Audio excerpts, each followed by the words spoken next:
Hello my dear students. आज जो हम बात करने वाले हैं वो है कुछ बेसिक्स। ना तो नाइन्थ क्लास ना टेंथ क्लास, ये ओवरऑल मैं कह सकता हूँ एक बेसिक सा सिंपल सा लेक्चर होने वाला है और ये होने वाला है मैप से रिलेटेड।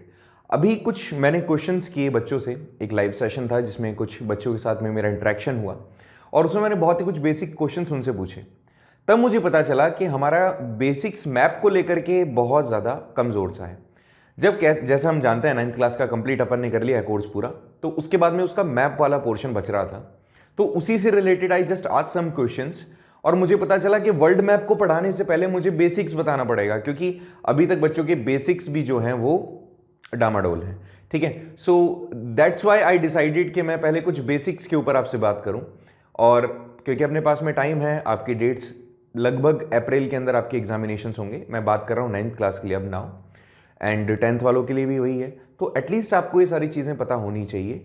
कुछ बेसिक्स में जैसे आपको अभी तक ये क्लियर नहीं हुआ है, नाइन्थ क्लास के जो बच्चे हैं उनको नहीं हुआ है, स्पेशली टेंथ वालों को भी नहीं होगा। मैं जानता हूँ एसएसटी में थोड़ा सा कम इंटरेस्ट लेते हैं वो लोग कि लैटिट्यूड्स क्या होता है, लॉन्गिट्यूड्स क्या होता है, एल्टीट्यूड क्या होता है, या फिर प्राइम मेरिडियन क्या है, जबकि we have given you the best way कि आप इन सबको आसानी से सीख पाएं, लेकिन शायद आपने वीडियोज अच्छे से नहीं देखी। That is why we have come together just to teach you about the basics. Maths में भी शायद बेसिक्स ही चल रहा है और बेसिक्स की कुछ क्लासेस भी सर ने रिकॉर्ड कर रखी है, मैथ के लिए भी वही कर रखा है। तो आप लोग थोड़ा सा प्लीज़ फोकस करें, बेसिक्स पे बात करेंगे। और ये बेसिक्स पढ़ाने का रीज़न यही है कि आप जब वर्ल्ड मैप पढ़ने लगें तो आपको ये पता हो। इवन आई कैन बेट कि आप लोगों को ये भी नहीं पता होगा अभी कि यूएसए क्या होता है और यूएस क्या होता है, अमेरिका क्या होता है, आपको ये भी नहीं पता होगा। शायद बहुत सारे बच्चे कहेंगे कि अमेरिका जो है वो अमेरिका ही यूएस है और नॉर्थ अमेरिका साउथ अमेरिका पूरा है। कई क्वेश्चंस ऐसे हैं छोटे छोटे से, मैंने ऐसे ही कुछ ट्रिकी क्वेश्चंस पूछे, तब पता चला कि भैया नॉलेज थोड़ी सी कम है। चलो कोई नहीं, हम हैं ना साथ में, तो करेंगे कंप्लीट। तो यहाँ पर मैंने एक बहुत इंटरेस्टिंग सा एक पीछे फोटोग्राफ लगा रखा है। देखा जाए तो वर्ल्ड है और देखा जाए तो वर्ल्ड के नेम है यहाँ पे, एंड पूरा कंप्लीट करते हैं इस मैप को। अब हम सबसे पहले बात कर रहे हैं इन लाइंस की, जो इमेजिनरी लाइन है। पहले तो ये समझो कि हमारी जो अर्थ है वो एक गोल शेप में है। अब ये गोल शेप पूरा 360 डिग्री नहीं है। बहुत सारी रिसर्च ये बताती है कि जो हमारी अर्थ है उसके नॉर्थ पोल और साउथ पोल, जो नॉर्दर्न और सदर्न हेमिस्फीयर है, वो ऊपर से थोड़ा सा अंदर की ओर वो थोड़ा सा दबे हुए हैं। जैसे अपने कीनू होता है ना, ऑरेंज जो होता है, उसको ऊपर से आपने थोड़ा सा प्रेस कर दिया तो ये एक तरीके की जियोइड शेप बन जाती है। ठीक है, जियोइड शेप का मतलब होता है ऊपर से थोड़ा सा अंदर की तरफ धसे हुए हैं वो। ठीक है, दूसरी चीज, एक और बात जो तुम्हें पता होनी चाहिए कि ये पूरा का पूरा अर्थ जो हमें अभी सीधा दिख रहा है, ये सीधा नहीं है। जब ये, अगर आप इसको सोलर सिस्टम में देखेंगे तो ये थोड़ा सा अपने एक्सेस पे टिल्ट है। टिल्ट मतलब झुका हुआ है। ठीक है, तो ऐसे में अभी जो आप मैप पढ़ते हैं वो इस तरह से पढ़ते हैं, लेकिन जब रोटेशन होता है अर्थ एक्चुअल में जो है वो टिल्ट है। बात समझ में आ रही है? तो ये कुछ बेसिक्स थे, ये तुम्हें पता है, मैं जानता हूं। तो हमने क्या किया, हमने अभी इसको समझने से पहले कुछ पॉइंट्स हमने हमारे सामने रख लिए, जिसमें सबसे पहले आता है इक्वेटर। ये कुछ लाइंस जो तिरछी है, ठीक है, लेटी हुई है, इसका नाम है लैटिट्यूड्स। ये जितनी भी लाइंस हैं ऑल दीज आर लैटिट्यूड। अब ये जो लैटिट्यूड्स हैं इसमें सबसे इंपॉर्टेंट जो लैटिट्यूड है that is equator. What is it? Equator. Equator सबसे इंपॉर्टेंट लैटिट्यूड है। अब देखो, इक्वेटर 0 डिग्री है। अगर मैं यहां से ऊपर की ओर बढ़ता हूं तो मेरा जो डिग्री है वो बढ़ता जाएगा। तो 10, 20, 30, 40, 50, 60 और लास्ट पहुंच जाएंगे हम डॉट पर, और जो डॉट क्या है, यह है आपका नॉर्दर्न पोल। यह है आपका नॉर्थ पोल। ठीक है, और ऐसे ही नीचे जाएंगे तो नीचे, क्योंकि अभी थोड़ा सा आपने इसको झुका रखा है, तो यहां आपको दिख जाएगा, और वो भी क्या होगा, 90 डिग्री। अगर मैं इसके अंदर से एक लाइन बिल्कुल सीधी निकालूं तो 90 डिग्री। बात समझ में आई? तो यहां पर ये जो सर्कल्स हैं, दीज सर्कल्स, इक्वेटर भी पीछे जाके वापस से आ रही है, तो ये जो 0 डिग्री है ये सबसे बड़ा सर्कल होता है। किसी भी, आप अगर ग्लोब के अंदर देखेंगे तो अगर आपसे पूछा जाए कि सबसे बड़ा लैटिट्यूड कौन सा है, तो दैट वुड बी इक्वेटर। अच्छा, अब इस इक्वेटर का काम क्या है? इक्वेटर अपने आप में बहुत ही ज़्यादा इंपॉर्टेंट है। क्यों इंपॉर्टेंट है भैया? बिकॉज इक्वेटर से हम क्या करते हैं, इक्वेटर से हम किसी भी प्लेस का जो डायरेक्शन है या उसका जो लोकेशन है वो लोकेट कर लेते हैं। हम कभी भी बात करते हैं तो हमने क्या किया, हमने अर्थ को दो बड़े पार्ट्स में डिवाइड कर दिया। इसको हमने कहा नॉर्दर्न हेमिस्फीयर, इसको हमने कहा सदर्न हेमिस्फीयर। ये बात तो तुम बचपन से जानते हो ना। तो जितनी भी कंट्रीज हैं, जितने भी नेशंस हैं, उन सब को हमने कहां रखा है, या तो नॉर्दर्न हेमिस्फीयर में या सदर्न हेमिस्फीयर में। अब कई बार ऐसा किया जाता है कि कई बार इसको और आप डिवाइड कर देते हो। आप कह देते हो कि भैया वो आपके ईस्टर्न हेमिस्फीयर में है, और कह देते हो कई बार वेस्टर्न हेमिस्फीयर में है। ठीक है, ये ईस्टर्न हेमिस्फीयर हो गया, ये वेस्टर्न हेमिस्फीयर हो गया। तो हमने अल्टीमेटली इसके 4 ब्लॉक्स बना दिए, 1 2 3 एंड 4। ये 4 ब्लॉक्स हैं। तो इक्वेटर के ऊपर या इक्वेटर के नीचे जब भी हम किसी भी जगह का लोकेशन पता करते हैं तो या तो हमें लॉन्गिट्यूड चाहिए होता है या फिर हमें लैटिट्यूड चाहिए होता है। तो लॉन्गिट्यूड और लैटिट्यूड से हम किसी पोजीशन में पहुंच जाते हैं। हमने कहा कि भैया ये तो है इसका लॉन्गिट्यूड, ये है इसका लैटिट्यूड, तो ये जो पोजीशन है, ये जो पॉइंट है, दिस इज आवर लोकेशन। ऐसे ही जो गूगल मैप है, ये जो गूगल मैप है ना, गूगल मैप क्या करता है? गूगल मैप भी तो यही करता है कि आपको किसी भी प्लेस का लैटिट्यूड और लॉन्गिट्यूड बता देता है। अभी लैटिट्यूड तो ये वाली लाइन हो गई, और लॉन्गिट्यूड क्या होगा वो भी देख लो तुम, फिर कहोगे सर आप बताया नहीं। चलो देखो वो भी समझ लो कि लॉन्गिट्यूड क्या होगा। तो आपके सामने यहां पर 2 फोटोग्राफ्स हैं। इसमें मैंने कोशिश की है कि आपको ये दोनों चीजें समझा सकूं बहुत आसानी से। पहले तो हमने लैटिट्यूड्स देख लिए, और दूसरा हमने देख लिया ये सीधी लंबी लाइन जिसको हमने कहा आपका क्या, लॉन्गिट्यूड। ये लेटी हुई लाइन तो लैटिट्यूड्स, ये लंबी सीधी लाइन तो लॉन्गिट्यूड। Longitude, got it? आई बात समझ? अच्छा, ये जो लाइंस हैं बहुत सारे बच्चे जानते हैं वैसे तो कि these all things are imaginary. ये जितनी भी चीजें हैं ये पूरी इमेजिनरी है, इसका वास्तविक जीवन में किसी भी व्यक्ति के साथ कोई संबंध नहीं है। बोलते थे ना बचपन में, टीवी सीरियल्स आता था, यहां की गई बातें सारी काल्पनिक है, इसका वास्तविक जीवन में किसी के साथ कोई संबंध नहीं है।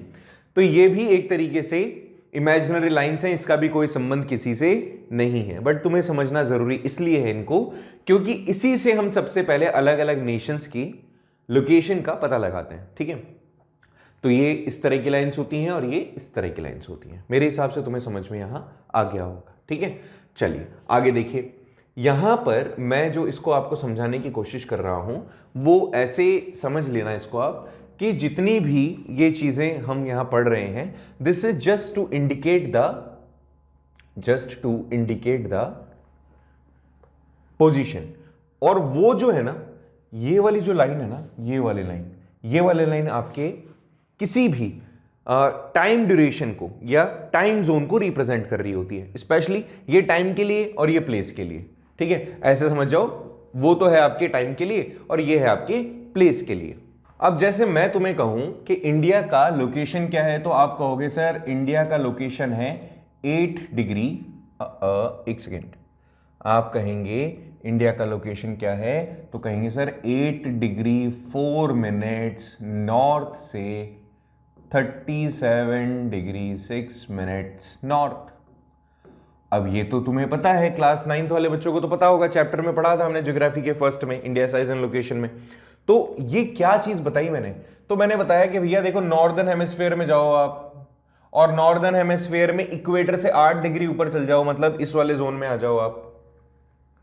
बहुत पंगा है, तो बताओ कैसे करेंगे। देखो यहां से आ जाओ, ये आ गया आपका 8 डिग्री, थोड़ा सा नीचे हो गया, ये 8 डिग्री हो गया, तो इसके पीछे है इंडिया। तो जब आप वहां पहुंचेंगे ना, तो इस लोकेशन पे 8 डिग्री स्टार्ट हो जाएगा, तो भैया 8 डिग्री से शुरू होगा और 37 डिग्री तक चलेगा। तो ये आ गया 37 डिग्री तक मान लेते हैं, तो यहां तक, तो इतनी तो इसकी लंबाई है। फिर आप कहोगे कि इस तरफ से बताओ, तो मैं कहूंगा इस तरफ से, तो इस तरफ से कहां से काउंट करूं, यहां तो हमने इक्वेटर मान लिया, इक्वेटर से काउंट करेंगे, तो भैया वहां से कहां जाओ, प्राइम मेरिडियन से जाओ। तो भाई प्राइम मेरिडियन का इस तरफ वाला हिस्सा तो ई से डिनोट होता है और प्राइम मेरिडियन के इस तरफ वाला किससे डिनोट होता है? आपके डब्ल्यू से, वेस्ट।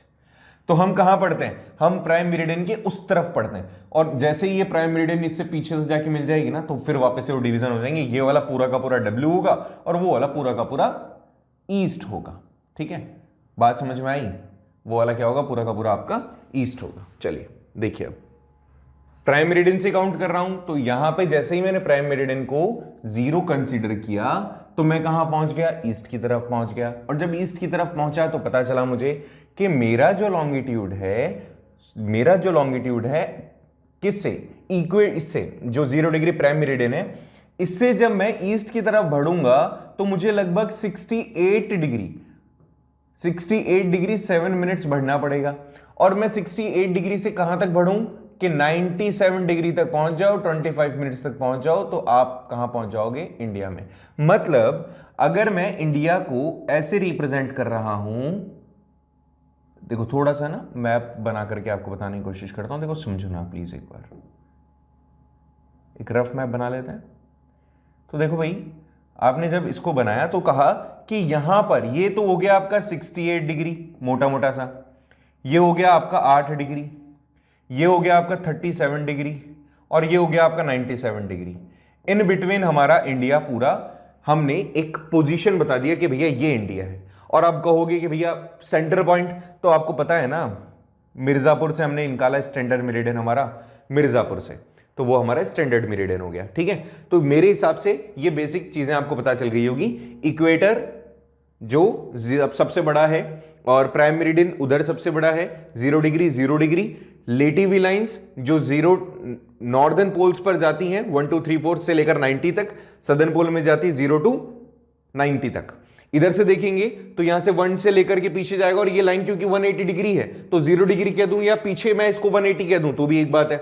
तो ये वाला यहां से जाता है 180 तक, इधर वाला जाता है पीछे से 180 तक, तो ये वाली लाइन जो होती है वो कॉमन होती है। ठीक है, बाकी इसके बारे में मैंने और डिटेल में आपको बता रखा है 9th वाले प्लेलिस्ट के अंदर जाके देखेंगे, ज्योग्राफी का फर्स्ट लेक्चर, उसमें ये मैंने डिटेल में आपको समझा रखा है। अब देखिए आगे, इसके आगे अपन डिस्कस करते हैं। नेक्स्ट हमने अब ये एक बड़ा सा ज्योग्राफिकल मैप ले लिया। ठीक है, ये आपका फिजिकल मैप हो गया है, जिसके अंदर मैंने क्या किया है, मैंने मेजर चीजों को यहां पर मेंशन कर दिया, बड़ी चीजों को मैंने यहां पर मेंशन कर दिया। मैंने कहा कि ये पूरा का पूरा लेक्चर जो है हमारा वो बेसिक एक लेक्चर है, और इसमें मैं आपसे सिर्फ बेसिक्स पे बात करने वाला हूं, ज्यादा कुछ डिटेल में इसमें हम बात करेंगे नहीं। ठीक है, तो देखो बेसिक के अंदर तुम्हें पता हो ये होना जरूरी है कि अभी जो भी हम यहां पर पढ़ रहे हैं that is all about the basics. तो ये बेसिक्स में क्या क्या आता है? तो इसमें आता है सबसे पहले तो कि हमारा जो अर्थ है वो किस तरह की शेप का है, वो बता दिया मैंने तुम्हें। दूसरी चीज मैंने आपको ये भी बता दी कि ये जो हमारा अर्थ है वो अलग अलग इमेजिनरी लाइंस के कारण से डिवाइड किया गया है। अच्छा, इस अर्थ को ऐसा नहीं है, ये कैसा है? तो मैंने ऑलरेडी तुम्हें बताया कि ये ऐसा है कि नॉर्थ अमेरिका और यूरोप इस तरह से है, और अगर मैं इसको थोड़ा सा और पीछे की तरफ ले जाऊं तो ये वाला जो हिस्सा है नॉर्थ अमेरिका का वो रशिया वाले हिस्से से जुड़ जाएगा। ठीक है, ये पूरा इस तरह से है। तो इसको अगर मैं खोल दूं तो जैसे ही मैंने इसको ओपन किया, ओपन करते ही ये बिल्कुल ऐसे फ्लैट हो गया। देखो ये वाला जो हिस्सा है ना, ये वाला हिस्सा यू कैन फाइंड कि ये और ये कॉमन से हैं। देखो ये वाला हिस्सा, देखो ये वाला इसका हिस्सा, ये कॉमन से है। तो इसका मतलब क्या था, ये पूरी अर्थ थी, इसको मैं ऐसे पीछे से जोड़ दूंगा ना तो ग्लोब बन जाएगा, ग्लोब बन जाएगा वो। ठीक है, तो यहां देखो ये वाला हिस्सा, यहां ग्लोब चल रही है ना, देखते जाओ तुम। तो ये क्या है? This is all about the equators, all about the map. ठीक है, ये मैप कह दूं, ग्लोब कह दूं, ग्लोब को मैंने फ्लैट कर दिया तो मैप में कन्वर्ट हो गया। अब मैं यहां पर बात करने वाला हूं अबाउट हमारे कॉन्टिनेंट्स। किनकी? कॉन्टिनेंट्स। तो हमारे कॉन्टिनेंट्स कौन कौन से हैं? तो कितने कॉन्टिनेंट्स हैं पहले तो वो समझना जरूरी है, दैट वी हैव 7 कॉन्टिनेंट्स।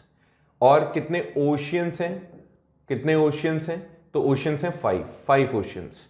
ये भी बच्चों को पता नहीं होता क्योंकि बचपन में पढ़ा है ना, तो अब तो याद ही नहीं है। तो कितने कॉन्टिनेंट्स और कितने ओशियंस? 7 continents and 5 oceans. कौन कौन से हैं वो देखते हैं सबसे पहले। तो यहां पे सबसे पहले मैं मार्क कर रहा हूं हमारे फर्स्ट कॉन्टिनेंट को, जो कि है हमारा एशिया। अब ये एशिया में रशिया वाला रीजन भी आ गया, तो ये पूरा का पूरा जो है ये यहां से ये वाला पूरा जो ब्लॉक है दैट इज योर एशिया।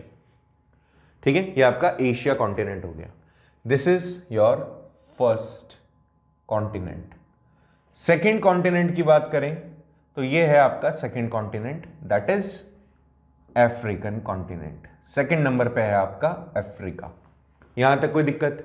बहुत बढ़िया। आ जाइए तीसरे नंबर पे। अच्छा, कॉन्टिनेंट क्या होता है? बहुत ही बेसिक सा क्वेश्चन है, व्हाट इज कॉन्टिनेंट। तो बहुत सारे बच्चों को इसका जवाब आता होगा। कमेंट बॉक्स में मुझे बताओ कॉन्टिनेंट क्या है। एंड इंडिया को हम कॉन्टिनेंट ना कह के सब कॉन्टिनेंट क्यों कहते हैं? इंडिया को सब कॉन्टिनेंट क्यों कहा जाता है? क्या होता है कॉन्टिनेंट, क्या होता है सब कॉन्टिनेंट? मुझे कमेंट बॉक्स में इसका आंसर चाहिए। अगर मैं थर्ड कॉन्टिनेंट की बात करूं तो ये है हमारा थर्ड कॉन्टिनेंट जो कि है north America. And the fourth continent is your southern America. अभी मैं ये सारी चीजें आपको दूंगा मैप में करने को। ठीक है, बताओ। पहला Asia, Africa, North America, South America. मेरे हिसाब से यहां तक तुम्हें कोई प्रॉब्लम नहीं होगी। आ जाइए फिफ्थ नंबर पे। फिफ्थ नंबर पे आता है हमारा यूरोप। क्या आता है? यूरोप। ये हमारा फिफ्थ कॉन्टिनेंट। ठीक है, अब आते हैं हमारे सिक्स्थ कॉन्टिनेंट पे जो कि है आपका एंटार्क्टिका। कौन सा है? एंटार्क्टिका। ये हमारा सिक्स्थ कॉन्टिनेंट है। होपफुली ये भी तुम्हें समझ में आ गया होगा। इसके बाद में आ जाओ हमारे सेवेंथ कॉन्टिनेंट पे जो है हमारा Australia. And we have completed our 7 different continents. ठीक है, समझ में आया? कौन कौन सा? Asia, Africa, North America, South America, Europe, Antarctica और ऑस्ट्रेलिया। होपफुली ये चीज तुम्हें समझ में आ गई होगी। अब आ जाते हैं अपन। अच्छा, मुझे एक चीज और बता दो कि इसमें से ये जो छोटे छोटे बचे हुए हिस्से हैं, जैसे कुछ ये बचा हुआ है, कुछ ये बचा हुआ है, तो ये किसका पार्ट माना जाएगा? हालांकि अगर इसको आप देखेंगे तो ये पूरा का पूरा एरिया ऑक्यूपाई होगा और इन्हीं कॉन्टिनेंट्स में बटा हुआ होगा। ठीक है, चलिए अब मैं अगर बात करूं सी की, ओशियंस की, सी ओशियंस, वाटर बॉडी, तो कितने ओशियंस? तो सर आपने बताया 5 ओशियन है। ठीक है भाई, तो सबसे पहले ओशियन की बात करते हैं। जो सबसे बड़ा ओशियन है दैट इज पैसिफिक ओशियन। आपके पैसिफिक ओशियन, पैसिफिक ओशियन। अब ये जो पैसिफिक ओशियन कुछ आपको ऊपर भी दिखेगा, कुछ आपको नीचे भी दिखेगा, कुछ आपको इधर भी दिखेगा, वहां पर भी दिख रहा होगा, क्योंकि पीछे से जुड़ा हुआ है ना पूरा। इसको घुमा देंगे तो वही तो हिस्सा आ जाएगा। तो ये जो पैसिफिक ओशियन है ये आपका पहला ओशियन है। This is your first ocean. अगर मैं सेकेंड ओशियन की बात करूं तो यहां थोड़ा सा अगर आप गौर करेंगे तो ये वाला जो हिस्सा है दैट इज अटलांटिक ओशियन। कौन सा है? Atlantic ocean. ये दूसरे नंबर का आपका ओशियन है। चलो इसको कलर चेंज कर लेते हैं so that you can easily recognise it, है ना। ये है आपका दूसरा अटलांटिक ओशियन। ये कौन सा था आपका? Pacific oceans.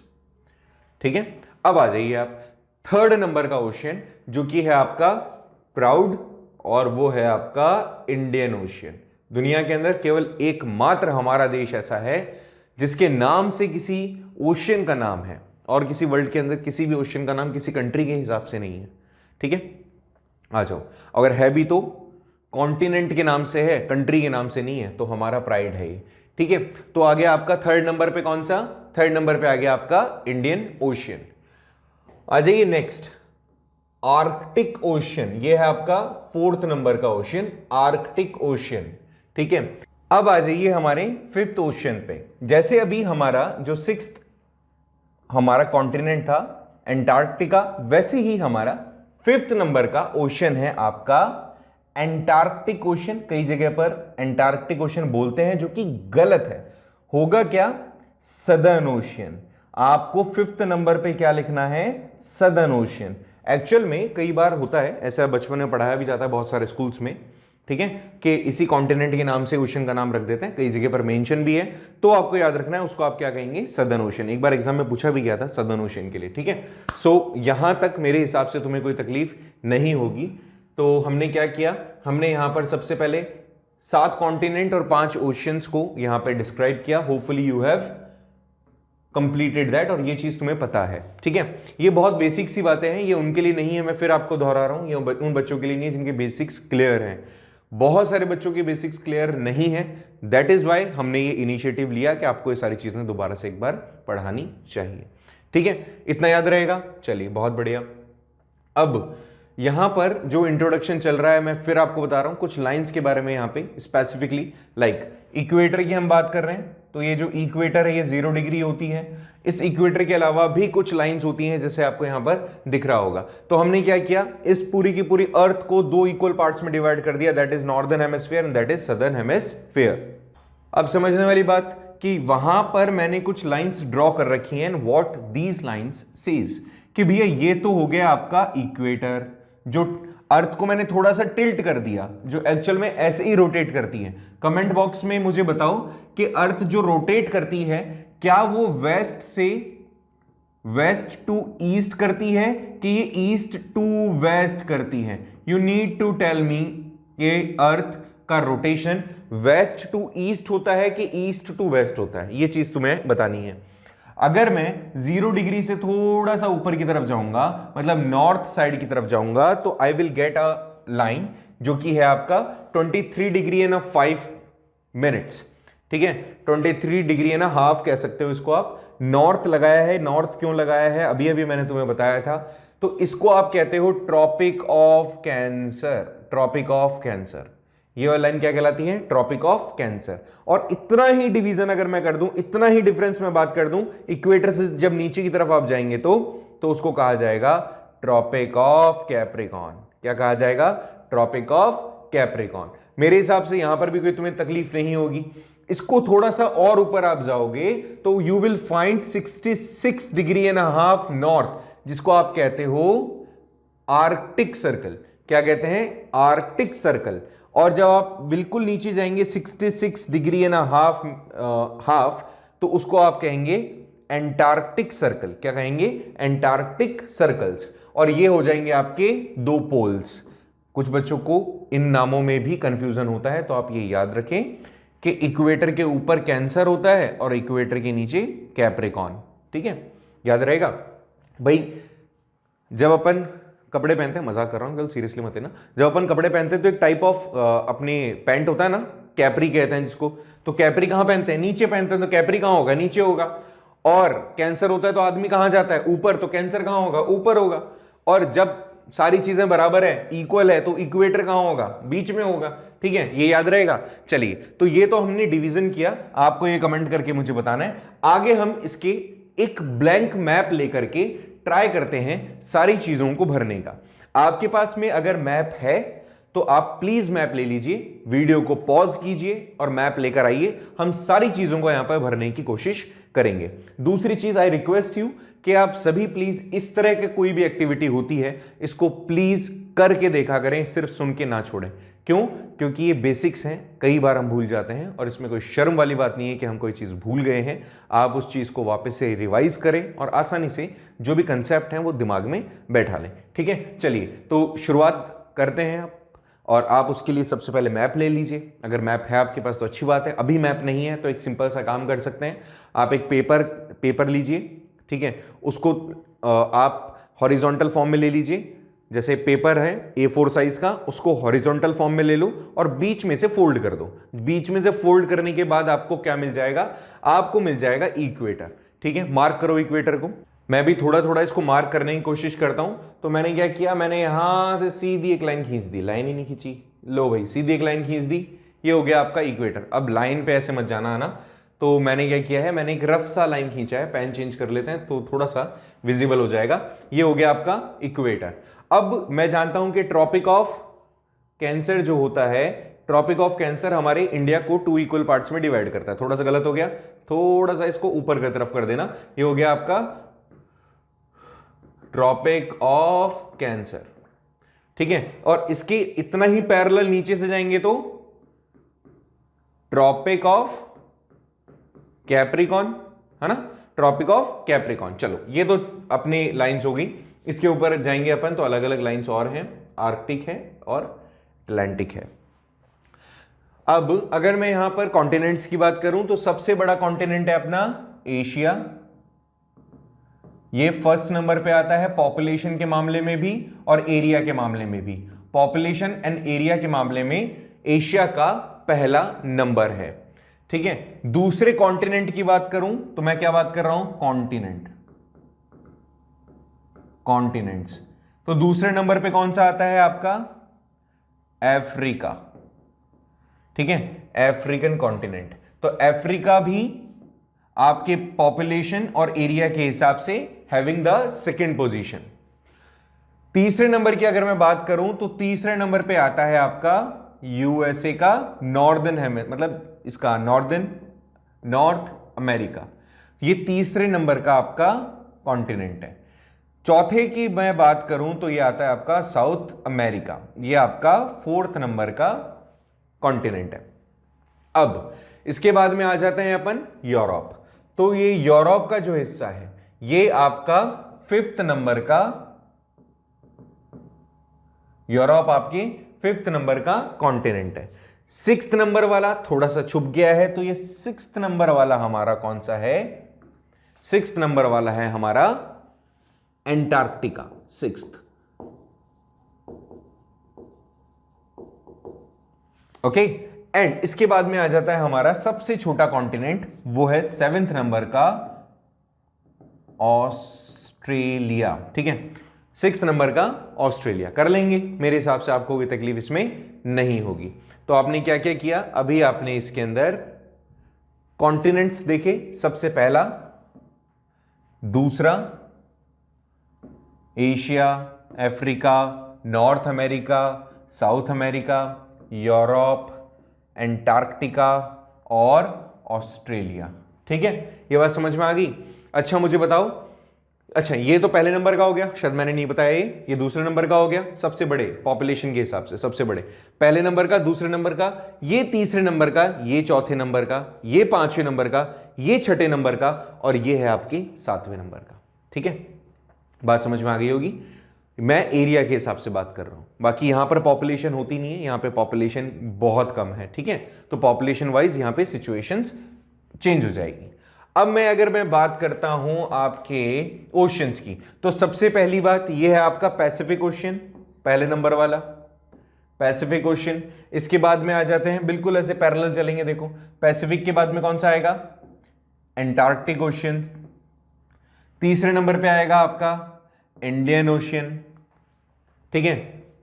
चौथे नंबर पे बताओ, चौथे नंबर पे चले जाएंगे ऊपर ही ऊपर, तो ये आ जाएगा आपका आर्कटिक और नीचे ही नीचे आ जाएगा आपका सदर्न ओशियन। ये आ गया आपका फिफ्थ नंबर का। कौन कौन सा, पहले पैसिफिक ओशियन आ गया, फिर आ गया आपका अटलांटिक ओशियन, फिर आ गया आपका आर्कटिक ओशियन, सदर्न ओशियन और आपका इंडियन ओशियन।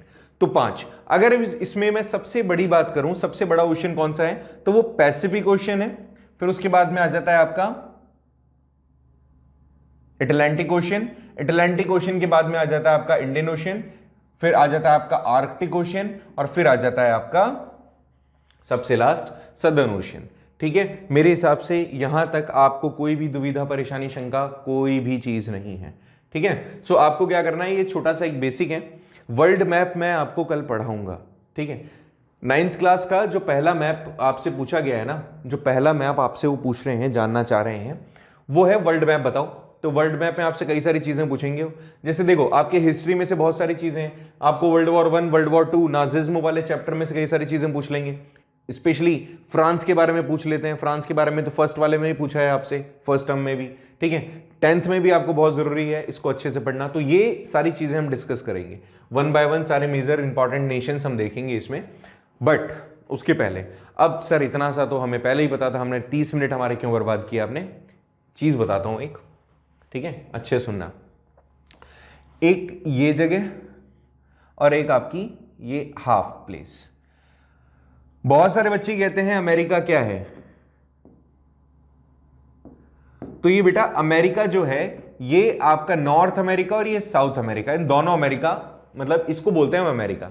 लेकिन जो हम यूएसए कहते हैं ना, यूएसए, यूएसए केवल ये है, यूएसए, ये क्या है, यूएसए, केवल यूएसए इतना ही हिस्सा है। ये चीज तुम्हें पता होनी चाहिए पाजी, ये चीजें तुम्हें पता होनी चाहिए। वापस देखो, अगर हम कह रहे हैं यूएसए, अमेरिका क्या है, तो अमेरिका तो भैया पूरा है, दोनों है, बट ये है यूएसए, इतना ही है यूएसए, आधा ये आधा ये, इतना ही है यूएसए। तो यूएसए, जो बाइडेन यहां के और यहां के प्रेसिडेंट है केवल, यूएसए इसमें लगभग 50 स्टेट्स हैं।